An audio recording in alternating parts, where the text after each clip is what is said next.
Hello, hello, hello, hello. Jumping on here. So some of you joined Maddie and I earlier today.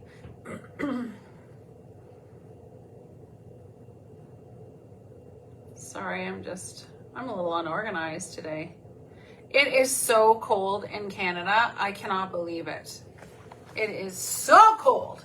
I'm telling you, that wind out there, I don't put on a full winter coat very often because I have hot flashes and sometimes I just get too warm, and my husband really likes to turn the heat up in the truck. So I find that I really struggle with the right temperature. So often I don't get a winter coat on, but let me just tell you, anybody out there that's Canadian, Linda Lundstrom was a designer a few years back, and she came up with these really warm wool coats. Had a wool coat liner, excuse me, and with fur trim. And that's what I grabbed today when I went out because it is so stinking cold. The wind chill factor, I don't know what it's at, but it's so cold. And then I put my fur scarf on to keep my neck warm because it's freezing. Oh my goodness. But I wanted to jump on here. If I can stop coughing. Oh my goodness gracious. This is what this silly weather does. It's just like up and down and all around. It's so super annoying. Anyway, I'm just going to see.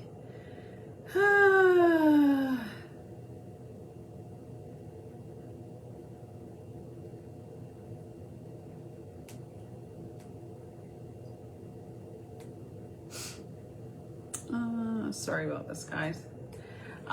So I wanted to jump on here and just have our Miracle Monday. So I was thinking, what am I going to talk about? And then, of course, Madison and I had jumped on to talk to you guys about, keeping a journal. Habakkuk 2:2, write the vision down, make it plain. Have a plan for your year. Be intentional, right? We've all been working on that in our family, coming up with goals for the next year and be able to encourage each other and know kind of each other's plan. Because sometimes we just need a little push, right? That's why it's so important to be around the right tribe, have the right mentors in your life, be around people. No sound? Oh, has anyone else got sound? I have sound. Do you have sound, Carmen? I see Carmen jumped on. Anyway, to be around the right people. Please let me know if you have sound, because there's no point in me talking to myself here. So let me just see if anyone can say we have sound.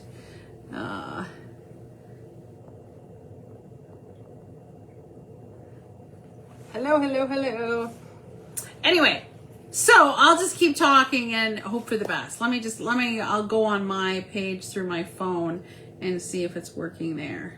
Coming up with goals. Okay, it's working. I heard myself. Okay, so back to the plan. You have sound. Okay, cool, Verna. Thank you, Verna. Shouting out to Verna and Petrolia there. So every year we like to come up with plans. We like to have goals. We like to have, things that we go after that we're going to achieve and push ourselves. And that's really important. And so we've been talking about that. Madison and I jumped on, when we read that Habakkuk 2:2 to write down the vision, make it plain. And those things are so important to start our year off, right? Oh my goodness, my dog is making a noise. It was too cold to set him outside. I apologize. If he starts barking, I apologize. Anyway, but I wanted to jump on and I just wanted to encourage you because I thought, well, you know what? I'm going to give the testimony and the miracle of my life of how I met my Stephen. And part of that, when I was thinking about the Habakkuk 2:2, writing down the vision, right?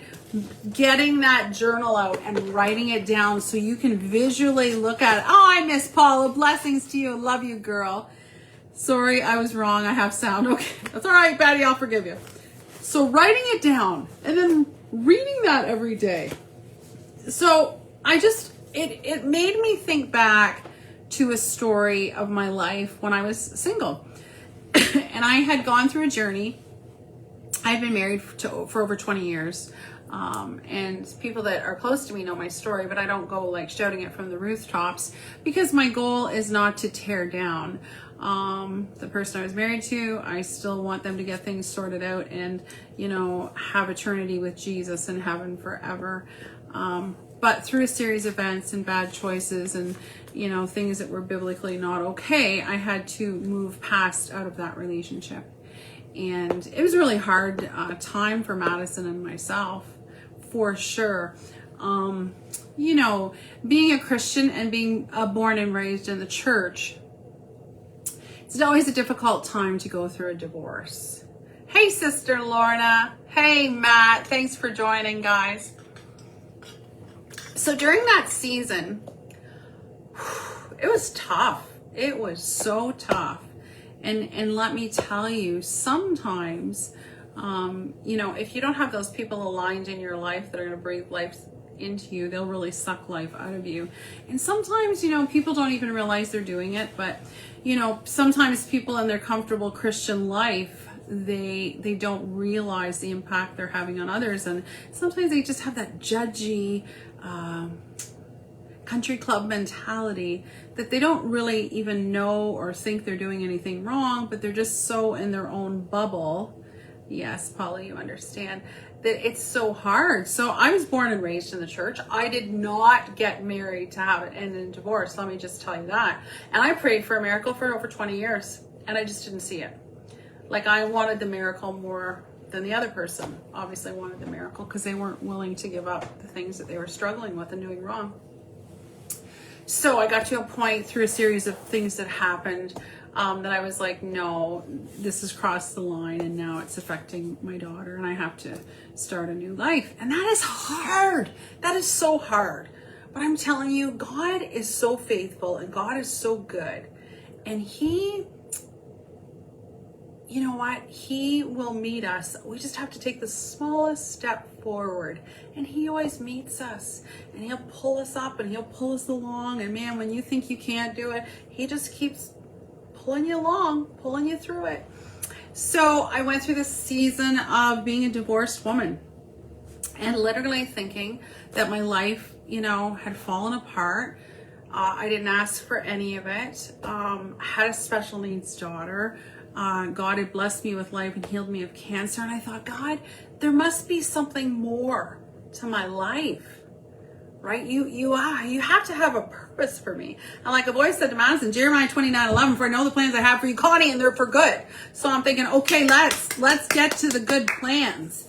And you know what? We have to be very, very intentional. When you're going through stuff like that, I'm telling you, you have to be very intentional of what you're letting into your life. I always say to Madison, garbage in, garbage out. So you have to be very intentional. So I started down this road of purging and purging a lot of things from my life because I knew what I needed. Like I said, Madison and I talked this morning. I knew what tools I needed in my toolbox to be successful. And I'm a bit of an old soul. And so what I need is different maybe than what you need. But you know what we all need is the Word of God. This is what we need to live on. And this is what we need to base our life around, because it'll never return void. And so through a very difficult season and with a lot of shifting in my life of new people, God was positioning me somewhere totally different that I'd never been before. And I'll tell you, it's interesting. My friend and mentor, Real Talk Kim, I had met her during this season. And basically, the season that I met her, I was actually, you know, I had a lot of people walk out of my life. We were really popular in the church and had a lot of friends. And, you know, not a lot of people really even wanted to hear my story. And my focus was being Madison's mom. So that's what I had to focus on. I thought, you know what? The truth will always trump and come to the top eventually. You know what? Sometimes it takes years. Sometimes it's the next day. But you know what? God always has a way of looking after and protecting you. And He's the vindicator. So I had to change my brain and change my mindset. And I could not worry about that. I'm like, no, okay, God, this is yours. you've called me to be Madison's mom. That's going to be my focus, and that's what I am going to put all my time and energy in there. And at times that was not an easy job with Madison, but you know what? God bless her. God has really touched her life, and she is doing amazing and thriving, and I'm so excited for her. So I had met Real Scott Tim during that time. I had Googled and to see, divorced women in ministry that, were successful. And, I started following her and Paula White, because I needed to encourage myself. I had to encourage myself that I was not the only one going through this. And I had to align with other people that had a similar story to me and be encouraged with, okay, they've made it. God's used them. God can still use me. God can still have a plan for me. So that's when I downloaded her app, and I started getting notifications every day and started to get blessed by what she was saying, and now come full circle. And it's funny how God works, because when I downloaded my app, her Real Talk Kim's app, in my kitchen that day, something inside of me it was like I knew that I knew that I knew in my knower that I was going to stand in front of her someday, and I was going to hug on her, and we were going to laugh loud together, and we'd be talking just like I'm talking to you. So I knew that. And, in that season, it was like God did a lot of work with my stinking thinking. Because when everything is stripped away, everything that is comfortable in your life that you've known is stripped away, I can tell you, you can either go down like a ton of bricks, or you know what, you're gonna like, no, I am gonna trust God that he's got plans for my life, and I'm going for this. And so that's what I did. And you know what, it was a totally different pivot that I had to make in my life. And during that season, of course, being single was not fun. Being single and being older is never fun, because it is such a different world out there. I'm just telling you that right now. So from when I was a teenager and dating to now is like, oh, not fun, not fun, not fun. But I was determined to take Habakkuk 2:2 in my own life, and I was going to write down my vision, write down my goals. And I took that very serious to write down about a man. And I'd pray over that, and I would look at that list. And I had my list of things that they had to be, that were like non-compromisable, So you have to come up with that list. Non-compromise. They had to be a real tried and true Christian. Like that they weren't just putting that on for me, because I was on these online dating things, and some of those guys that just acted like they were Christians, to be able, to be able to go on a date with you. But, in actuality, they didn't know Jesus at all. They needed to get saved. And that was not my job. So I really had to become strategic. And just like when you're starting a new year, write down your goals. Write down your goals. And you know what? When that becomes a practice that you do, right? And you have that vision, and you have your goals, and you have things laid out, and you're praying into that, and you're reading the Bible every day, and you're doing all these things to look after your body, body, soul, and spirit. Like that's all important, how you move forward, right? So anyway, I wrote down all my yeses and all my no's that I was going to have in a man. And I'm like, Jesus, if you ever want to bring me someone, this is what they have to be. And this is, this is the yes side, and this is the no side. And anybody that knows me knows I'm a little black and white. So I've been through too much in my life to kind of compromise on things that really matter. That being said, I've come a long way, and the things that really don't matter, I don't worry about anymore. I mean, I used to get stressed out about the little things. Not no more. You know what? You really realize what's important in life. And you know what? Does that really matter? In light of eternity, does that really matter? So you try to live more and be Jesus with skin on, and be very intentional about what he has for you to do on this earth and what your purpose is. I'm off on a rabbit trail here. I did not get a lot of sleep last night. I woke up early. Anyway, so that being said, I wrote down the vision. I wrote it down. I looked at it. I had my paper. I had my, my yes and my no columns, so that it was really easy when I would meet people, guys, when I would meet men that would try to walk in my life and swoon me, I would be like, okay, are they on the list? Where are they on the list? Are they a Christian? Are they, all these things that I prayed specifically about, do they meet the marks? Because there was some that was non-compromisable. So God must laugh at me, because one of my things on my list was they had to have a full-time job. So I didn't even care. I was so desperate. I was like, Lord, I don't care if they work at McDonald's, but they have to have a full-time job, because I don't want to keep them. You know what I mean? Like, I don't want to be supporting the guy that I'm with. So that was one of my things. They had to have a full-time job. They had to know what, work was, and, get up and be dedicated, and, all the things that the Bible says about that. So that was one of my things on my list. And so, it was pretty easy to weed out people as people would come and go and approach you to be dated. It was pretty easy to say yes or no, because, you had already written your list. So back to Habakkuk 2:2. If you've not got a list, you need to get yourself a journal, and you need to write out your list. You need to write out your vision, because this stuff works. That's why it's in the BIBLES. That's the book for me. Everything's in there that we need. It's our transcript for life. So I wrote down everything, and I had my list. And man, I'm thinking, okay, Jesus, this is going to be a bona fide miracle. If you can find me somebody, that's got all these things listed on the list, then I'll leave it to you, basically. And in my brain, it was kind of like when we talked about with Madison today about, the brain dump book. I just dumped it. I did the brain dump thing, and I'm like, okay, Jesus, there you go. I've written it down. That's what I'm non-shiftable, non-negotiable, and that's what it has to be. And so when you find somebody, let me know, basically. It's funny how we can do that, right? Like God, doesn't know, he knows the desires of our heart, but he loves us to tell him and talk to him, right? So on with life I went. And it was busy. I mean, I was working full time. I was, obviously a single mom of Madison.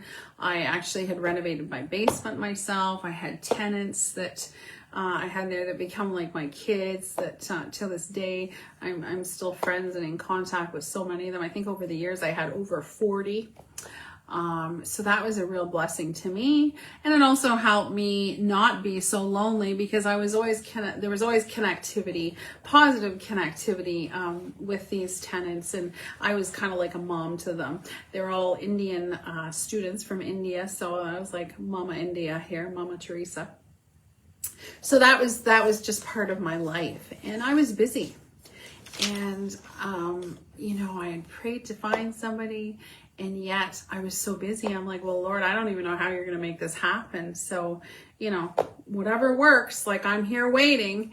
And yet I was so busy that I didn't have time slots. I thought, well, how am I even going to meet anybody? This online dating thing is not working. I think there was 2,500 guys that had messaged me over the course of 3 years. And you know what? A lot of them were phony balonies. Let me tell you, they were phony balonies. And I won't even get into that, maybe a different time. But I thought, you know what? I don't even know how I'm going to meet somebody. I'm so busy. I'm working full time. When I do have any downtime on the weekends, I'm catching up on, the cleaning, the yard work, the house, the groceries, the car, all these things that, when you have somebody else in your life as a partner, you take for granted, right? Because you have help doing all that. So there was a moment in my life when a cousin had reached out to me and wanted to go to a concert. She had an extra ticket. And I was just like, you know what? I can't really afford to go. I'm so busy. And Madison was away that weekend. And I thought, I have to really, make use of this weekend, because I got so much catching up to do. And then you're back to work full time on Monday. So through a series of a lot of convincing, because I really didn't want to go, because I felt guilty, and I really didn't do. Hi, blessings, Anna. Thanks for joining us. Welcome from cold Canada here today. It's freezing here. Freezing. So anyway, she had decided that, she said, well, if you come, the concert was like 2.5 hours away. She goes, if you come like an hour closer to me, I'll pick you up there and I'll drive the rest of the way. And I was like, okay, well, you know what? That sounds like it's not a bad idea. Again, it was like you feel so guilty when you're single because you have all these things that need to be done and, you know, little time to do them. So when you're doing something for yourself, you feel like, oh, this isn't good. It is freezing, isn't it, Lorna? Goodness gracious me. So I decided, you know what? I haven't gone on a holiday in forever. I am going to go and meet my cousin for this concert. And I'm going to stay overnight an hour away from here and make it like a little vacation for me and stay away for the weekend. Well, Saturday night. Whoopee, one night. So that's what I did. So I let her know. Funny thing is, because I'm an old soul, we were actually going to see the Hoppers sing. So it's a Southern gospel group, the Hoppers. I gotta hurry up. I'm talking too slow. I'm sorry. It's already 20 after 4. So it was a Southern gospel group. And so we booked to go hear the Hoppers. And I met her in London. And we went to Kitchener for the concert. And then I come back to London to stay the night. And I almost didn't go spend the night in the hotel because the only rooms that were left were more expensive. They had a jacuzzi tub in them and they were more money because there was a wedding on. And I thought, oh, I can't spend all that money, you know, going away just for one night. And then I was just like, oh, the heck with it. I'm going to do it. I never treat myself. I'm going to treat myself. It's cold here in Pennsylvania. We got lots of snow. Oh, well, then you know exactly what I'm talking about, don't you? So I proceeded to meet my cousin. We went to the Hopper concert, got back to the hotel, and I stayed up late because I thought, well, I have to use the jacuzzi tub. Like, I paid all the money for this room. I have to use the jacuzzi tub. So I spent, you know, I was up really late going in, you know, the jacuzzi tub and I was listening to preaching and, you know, just having a party with myself because it was my time away and I don't usually get those moments. And so my goal was, a cousin of mine, her husband is a pastor at a church in that town, and she had just wrote and recorded a worship CD. And I thought, you know what? I'm going to go surprise her and just show up and surprise her to congratulate her and to support her. And because that was just such a huge thing. So that's what I did the next morning. I got all my stuff, I got checked out, and I was on the way to the early service at her church. And part of the reason I stayed overnight because my sister had asked me over for lunch after church on Sunday, not knowing I was going to church there. But I thought, well, you know what? That'll save me driving back from Sarnia where I live, and that'll be really good. So I drove off, got checked out, drove off, headed to the church, to the early service. Got on the phone with my mom, and sometimes some of us know and understand this. You know, because we're women, we get sidetracked. So I'm talking to my mom on speakerphone. I go by the turn for the church and I miss the church. So I ended up going way out of my way. So by the time I got turned around and lassoed back to the church, I was only there for the last 10 minutes of the early service. So I was like, oh man. So, but I thought, okay, worst case scenario here, I'm just going to stay for the next service because I missed all of this one basically. So my cousin come down and she was so excited to meet me. And she chatted with me. You know, we were blah, blah, blah, blah, blah, catching up. And then because she was leading worship, she says, well, I got to go to the bathroom before the next service starts. So come on out in the foyer and we'll catch up. And then we'll come back in. So that was fine. We both went to the bathroom. TMI, I know, but this is how the story went. And so she was in the foyer with me. And she had me by the face and she said, Connie, I am just praying. You are the most amazing, you know, godly woman. And I am just praying that you meet some Holy Ghost, Spirit-filled, wonderful man of God to whisk you off your feet. And then she stopped and she's like, oh my goodness, don't look now, but I think he's right behind you. And I'm like, what? So I turn around and I look. And because I did Habakkuk 2:2 and I wrote down the vision, I made it plain and I knew what I was sticking to my guns to. Like there was going to be no surprises. I was not compromising. When it come to a man, they had to be all of these things I had listed and already talked to Jesus about. So I'd already done my homework. So I turn around and, oh my goodness gracious, I see this guy in the foyer, and he's like in a 3-piece linen suit with a vest, beautiful shirt. He had a tie that had a different color at the top and how it was knotted. I'm like, I don't even know how you do that. And one of the things I prayed specifically about, you'll laugh, but I prayed specifically about things. And I prayed that I was like, Lord, don't send me anybody that cannot wear a belt with their pants.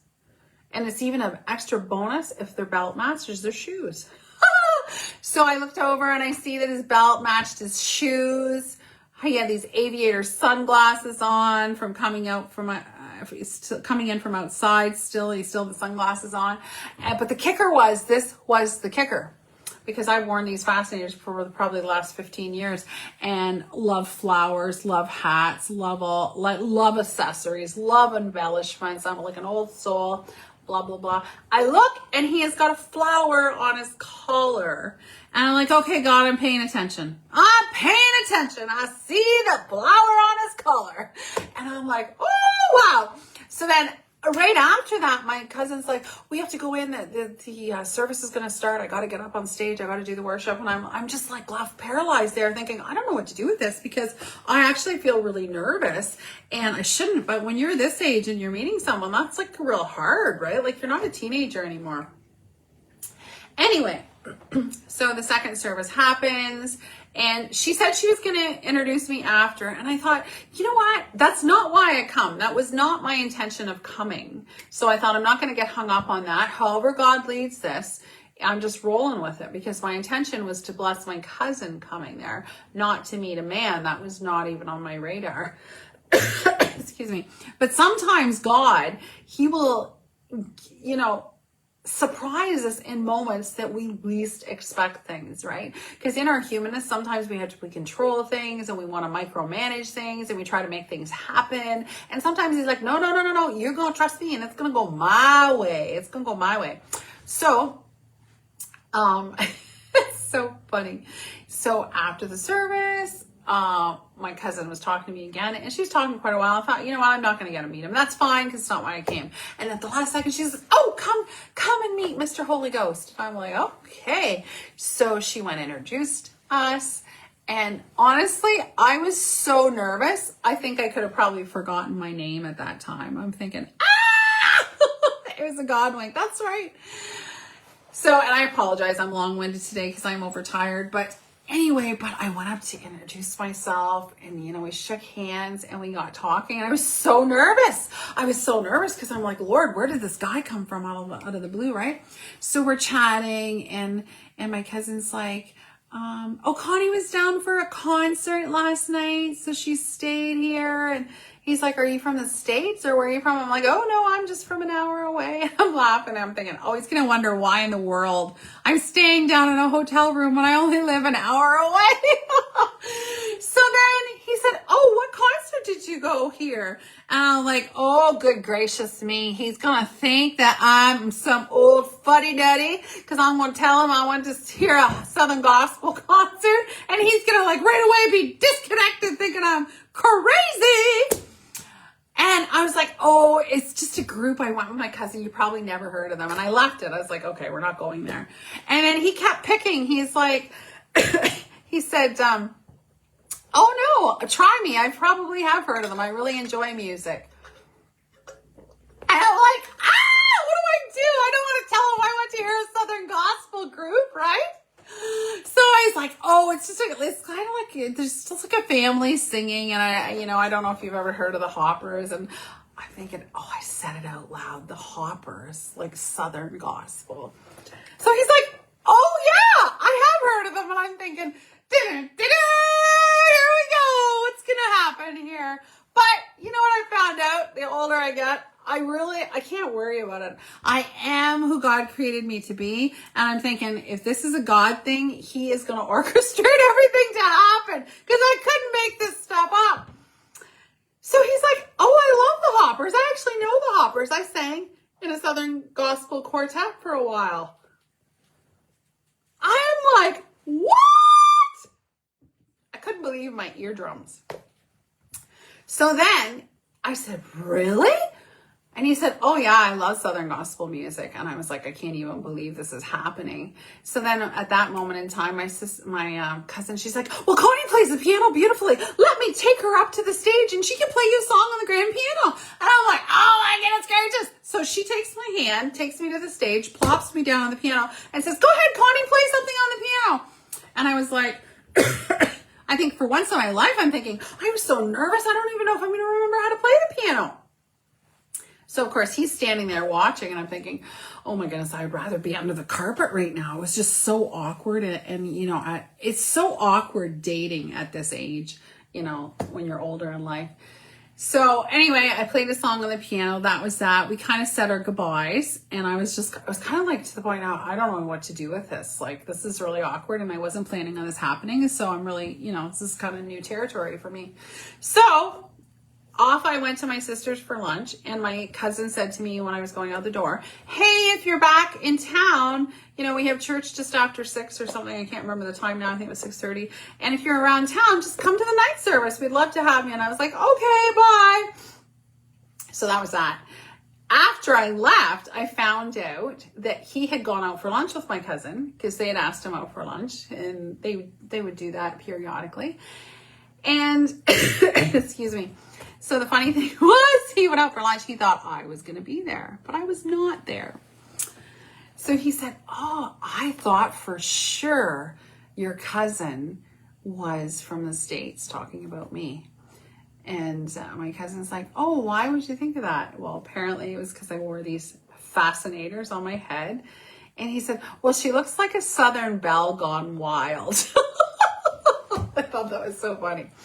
So I went to my sister's for lunch. He'd gone out for lunch, and I did not plan it at all. Coming back from my sister's, I had to go to the bathroom, and the town, London, where the church is, I mean, it was right there. So I'm thinking, oh, I'll just go hit a Tim Hortons. It's like a coffee shop here in Canada. I'll hit a Tim Hortons. And, you know, when I was in there, I looked at the time and I thought, what in the world? I'm just going to go home. What do I got to lose? What if this is the guy?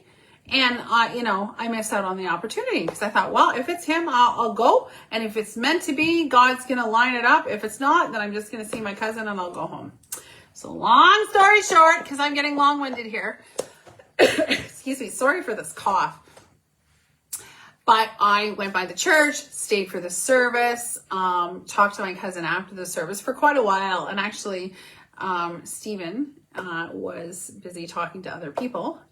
Actually, another girl, I thought, was convinced maybe he's dating someone, and I got the total bad message. So anyway, I was like, you know what, forget it. I'm going to go to the bathroom. I'm getting out of here, and I'm not going to disappoint myself. So that's exactly what I did. Went to the bathroom, come out, and my cousin's a nurse practitioner, and she said, well, I got patients, and early in the morning, I got to get Scoot, and I got to get out of here. And so then, all of a sudden, when I come into the bathroom, he is in the foyer talking to my cousin. And I'm like, oh, here we go. This will be interesting. So, and I write about this, I think, in my book, a little section of it. But I am going to write a book about this because there's too many other things to talk about. There's a lot of good stories in the detail because God's in the details. And it's pretty amazing when you pray about something specifically and God answers those prayers. So we all decided to walk out to the parking lot together because all three of us were leaving. So my cousin, she goes off to one way, Stephen's going off to the other way, and I'm going straight ahead. Excuse me. And I thought, okay, I'm just going to ask him if he's on social media because that'll solve everything. And then I'll just be able to get connected with him on social media. I'll shoot him a private message, and that'll be way less awkward than talking to him in person like I am right now because I got no experience with this. Okay, it's been years and years. So my cousin left and said goodbye. She's over in her car. So he's like, well, I'll walk you to your vehicle. And I thought, okay, that's really nice. That's really sweet. I appreciate that. So he's kind of a gentleman, but you know, is he trying to impress me? And so then out of nowhere, I didn't rehearse this. I didn't think it a minute ahead of time. I said, well, no, I did this part. I said, are you on social media? And he's like, no. And then I'm thinking, oh, goodness gracious me, who's not on social media anymore? How can you not be on social media? And I'm thinking, I don't have a plan B of what I'm going to say next, because I was thinking he would say yes. I would say, what is your name on social media? I'll send you a friend request, and that'll be it. It'll be nice and tidy and, done deal. Oh, no, not Steven. He was not on social media and still hates social media, but sees it as a tool to reach out to people and, of course, connect with people around the world. So after he said that, I was like, oh, okay. I said, I've never met anybody that's not on social media. And he says, well, it's kind of like Southern gospel music. He said, I'm a bit of an old soul. And he said, I don't do social media. I was like, and he probably could tell by the look on my face that I was like, he was shocked and I was shocked. But he says to me, but if you asked me for my phone number, I would give it to you. And I was like, oh, there's a novel idea. That's what people used to do, right? It's like, it's so funny when you're in that moment and you can't think straight. It's like your brain is on the shelf. I'm so mesmerized by him. Oh, I'm so sorry for this dry cough. My husband had taken me out for lunch beforehand, and they had just started to mop the floor before we left, and all that chemical smell is horrible. And I just become really irritated. Anyway, back to Steven. So he said, if you come over to my vehicle, I'll get you my business card. I'm like, I'm thinking, okay, keep it together, Connie. Keep it together. So I'm following over to his truck to get his business card. And on the way there, I did not plan this. This is what I was talking about before. I didn't plan this 10 seconds before. I don't even trust myself sometimes in situations, because sometimes I just say and do things and it's like, hi Denise, how are you? Thanks for joining. So on the way following to the truck to get the business card, I say, are you doing anything right now? And then I'm thinking, what have I said? Oh my goodness gracious. He said, no, why? I'm thinking, oh, good question. What am I going to say next? So then I said, do you want to go out for coffee? And he said, oh, I'd love to go out for coffee. I'm thinking, oh my goodness. Well, I'm not even from the area. I don't even know where there is coffee. So he must have been laughing, because I said, oh, that's awesome. I said, so do you know any coffee places around here? And he said, well, if you follow me, there is a place around the corner. So he gave me his business card. So he said, I'll give you this. And if you get lost or you just get disconnected from me, you'll at least have my number and you can call me. I was like, perfect. That's awesome. So I followed him around the corner. Excuse me. And we were going to a Starbucks. I'll never forget. It was about 10 to 9. And we go in and we're both walking to the door and we find out it closes in 10 minutes. And I was like, oh, do you want to just get a coffee to go then? And, we can, just sit for a couple minutes. And he goes, well, he said, I was planning on talking longer than 10 minutes. And I said, oh, okay. What should we do next? Because I'm thinking, I really did not have a plan. I just said this on the fly. So he said, well, there's a Buffalo Wild Wings down this, just down the way here in the parking lot. Do you want to go there? And I'm like, oh, okay, sure. Because we said we were going out for coffee and a cheesecake. And I had asked him. So we go down to the Buffalo Wild Wings and they seat us. At first, when we went to the door, they're like, do you know that you're at a bar kind of, and wing place? And they're like, I said, yeah, everything else is closed. He said, well, you're kind of dressed up. Where did you come from? So we both came from church.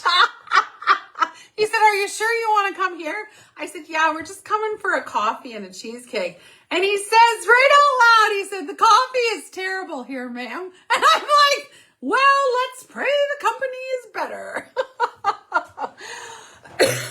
So we go in and sit down and we start talking. And as you know, for anybody that Steven and I personally, I have the gift of the gab and I talk and Steven listens and he takes everything in.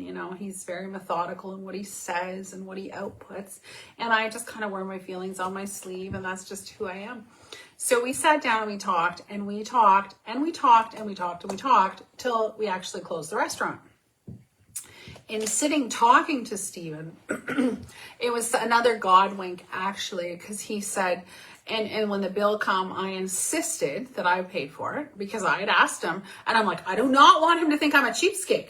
Like I can pay for myself. I'm an independent woman. I don't need his money. I don't want him to get the wrong idea. Da, da, da. Like sometimes us women are crazy what thoughts we go through our head. Anyway, so I was just like, no, I'm going to pay for him, and that's that. And so when the bill come and that happened, it was funny. I had paid for it. And so then he says, oh, I want to tell you a little bit of a story. And I was like, okay. And he said, it's only Sunday now. I'm sorry for this sinus thing. He said, it's only Sunday now, but he said, on Friday night I prayed. And he said, Lord, I'll pay attention when someone asks me out and when they offer to pay for me. I was like, what? So he had specifically prayed, and he had his list, that he was non-compromisable about. I'm loving hearing this. Oh, thank you. And I just want to encourage you, because sometimes when you are older, you feel like there's no hope for you. And the devil tries to get into our mind and get us into stinking thinking that, you know what, you're never going to find anybody. And that's just not true. That's a lie from the pit of hell. If God's got somebody for this girl that, walked through cancer, I won't even get into that, but left scarred, and has a special needs child, then God can do anything. God can do anything. So there we are sitting in Buffalo Wild Wings. Oh my goodness. And my husband just jumped on. Well, now it's the cat's out of the bag. I married him. So anyway, but he proceeded to tell me that he had prayed specifically, and he was tired of taking people out and whining and dining them, because all these high maintenance women that just want to be bought things and taken out for dinner and bought gifts and, you know what I mean? Like just lavished on whatever.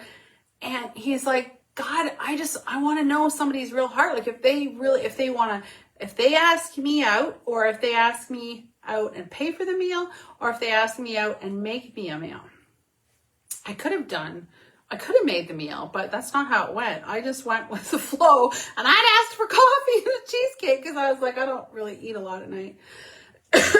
So there we were in Buffalo Wild Wings, and he told me this, and I was like, wow, that is unbelievable, because he had just prayed that on Friday. And here we are sitting at Buffalo Wild Wings, and I had opened my big mouth and asked him out and was spilling my guts there, and was quite we talked. So like I said, we closed the restaurant, then we went out in the parking lot and talked for an hour, and then I followed him to get my turn off to come back to Sarnia and talk to him all the way home. And there's way more to tell about that, and he pursued me for 1.5 years because I was sure he didn't love Jesus as much as me. But you know what? That's part of my black and whiteness. You've given me new inspiration. Oh, God bless you, Michelle. God has got great plans for you. And you know what? We all have a story. So never ever get discouraged that your story is, you're unfixable, you're untouchable. You know what I mean? I actually write for this magazine now. Excuse me. I was in the summer, and they'd asked me to do an article. And I wrote a story about that because of Valentine's Day coming up. And sometimes as women, it's hard to find love, find love again. And when you've had a story that's just pierced your heart and left you broken in a million pieces, sometimes we don't even think it's possible. Right? So when I was writing down Habakkuk 2:2, and I was writing down my list, sometimes we feel like, God, this is my list, but you know what? I don't really know what you're going to do with it. Oh, I know what you mean, Michelle, because honestly, I'd met a lot of guys over the years, and I remember going out with this one doctor, and he was only 30 years old. I laugh now because I'm thinking I was so much older than him. I just thought, this is hilarious that he thinks that, oh, Sean, love you, Sean. Thank you. Happy New Year. But you know what? It's so funny that God knows who we are and knows all the details of our heart. And you know, sometimes, I mean, I got so tired of all these guys lying to me. And you know, I was going out with this young doctor guy, and you know what, I'm telling you, he was a bore. Honestly, I sat in there and we had coffee and he was listening to me talk, and I'm thinking, okay, you might be a doctor, but you're dead dog boring. And you know what? I was like the entertainment. I was laughing. I was telling him stories. I was encouraging him. And it's like, he didn't even know how to have a conversation with me. He wanted to go back out with me. And I'm thinking, buddy, I will never, ever go out with you again face to face. You know, you're totally not my type. But you know, it's funny because I was apprehensive before I met with him, because I'm thinking, oh my goodness, because if he knows my story and if he knows about me, I have to guard that, because I can't let my guard down, because if he really knows about me, then he's going to have nothing to do with me. So it's funny how sometimes in our flesh, and I find this especially in North America, that we try to control the narrative, right? Because we can control so much. So it's just like we try to control the narrative. And you know what? Sometimes it's just like that. Forget it. That does not work for God. He does things on his time. And like I've always said, he's never late. He's never early. He's always on time every time. And 9 times out of 10, it's not our time. It's not our time. So I just wanted to jump on. That is a long-winded story, and I'm really sorry, because when I'm tired, I can talk and I can babble. So I apologize. But the long and short of it, the cold notes of it, is to write down your vision. Have your list. Visualize seeing things through an eye of faith. And when you can visualize seeing things through an eye of faith, it'll change everything. It'll change everything in your life. Don't be restricted, you know, by imagination. Because you cannot have a larger life in your future than what you can imagine right now. And you know what? God gave me a vivid imagination and creativity, and I am blessed and thankful for it. And seeing things with an eye of faith has changed my life. Because not only, it makes me want to cry. Not only when you see things with an eye of faith, but that's also, I was meant to pop on right now and listen to you. Oh, God bless you, sweet Michelle. Thank you. But you know what? It is a breeding ground for miracles. So when you can have faith and you can visualize and you can put feet to that faith, and all the healing scriptures in the word that God gives us, and when we can live that, then you know what? Your life becomes, your normal is seeing miracles all the time. Right? I'm a living, walking miracle, but for so many things. But you know what? When you can have that eye of faith, it changes everything. It changes everything in your life. So I just want to encourage you. Don't restrict God. Don't restrict yourself. Get that journal out in 2025. Write down your vision. Write down your plan. Write down your dreams. Have imagination. Have creativity. And you know what? When you keep looking at it and when you keep praying over it and you know, you keep thinking about it every day, God will drop new downloads, and he will give you supernatural ideas and supernatural creativity that it's just like you get excited that every day you get up, you don't know what he's going to download and give you.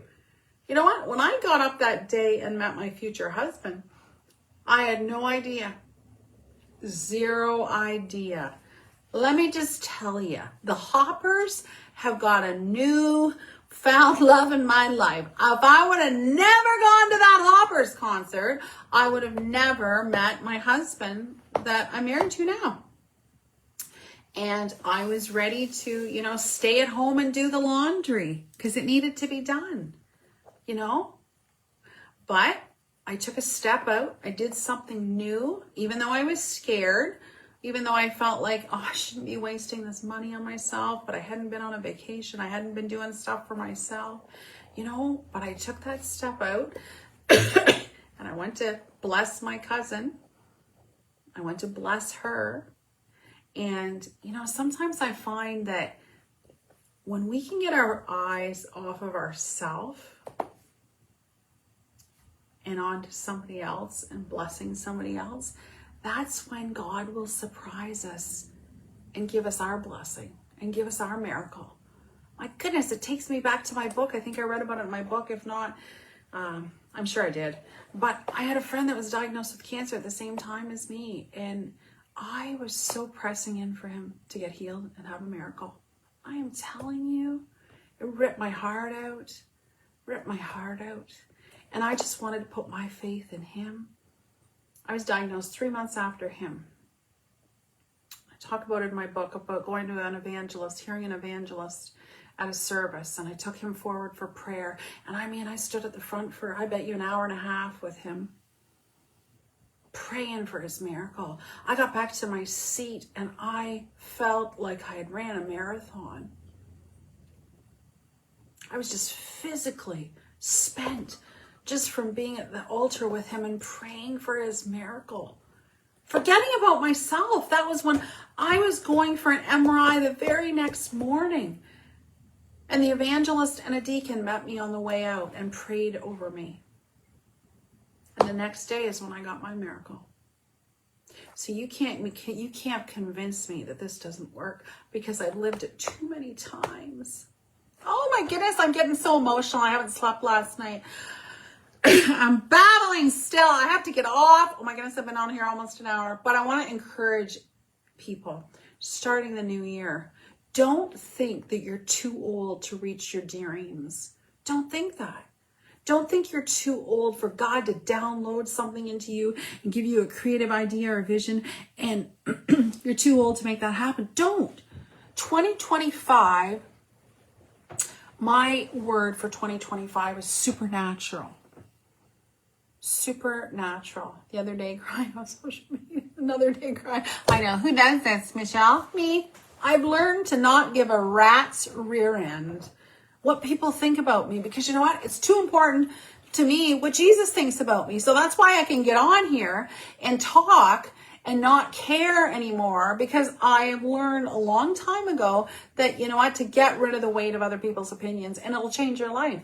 Just like writing down your vision on the tablets changes your life. So I just wanted to jump on here and encourage you. And my miracle for today was sharing about how I met my husband, how I met my mate, because I was convinced that I wasn't going to meet anybody, but I had my list ready, right? And I'm always encouraging women, make your list, because if you don't make a list, then guess what? You compromise, you compromise, you compromise, you compromise. I'm with you, beautiful. Tears are beautiful. Oh, I love you, Michelle. But, you know, I'm always saying to women, don't expect to find a diamond in the garbage can. You got to stop looking in the dumpsters. You got to stop dumpster diving, right? You got to stop dumpster diving and expect you're going to meet the man of your dreams, and Prince Charming is going to be hiding out in the garbage can. It's not going to happen, right? You got to write your list down. You got to get in your mind written down your vision of, this is what I'm willing to settle for and this is what I'm not, and no compromise. So that being said, I'm like Jabberjaw Central here, but I wanted to share that with you about meeting my husband. And you know what? God's got good plans for all of us. So don't think you're too old. Don't think you're too far gone. Don't think you've been through too much. You know, don't think that you've been broken into too many pieces, because God has a way of sweeping all those pieces up and making this beautiful mosaic, right? It reminds me of my cup. This beautiful mosaic that, you know what, in times of trouble, you think, how can he do it? And you know what? He is the master. He is the master. And like I always sing, little is much when God is in it. And it's so true, because you know what? When we can give it to Jesus and leave it, man, this is what you need to be in every day, because this is the template that he's left for us. Recycling box, joking. Anyway, I better sign off because I could go on forever. So I'm going to love you and leave you. Don't forget to write your goals down. Write your vision down. Pray that God will give you creativity beyond your wildest dreams. And man, that's a lot for me, because my brain is just like a dress. You know, God just gives me these creative ideas. It's like all over my house, this puked up beautifulness. And I love it. Some people can't stand it. Some people love the look of clean lines and nothing in the house and it looking like a, I don't know, a hospital surgical room to me. But you know what? That's because God made us all different. I can go sit in that house and be fine, but I love coming home to all my pretty stuff.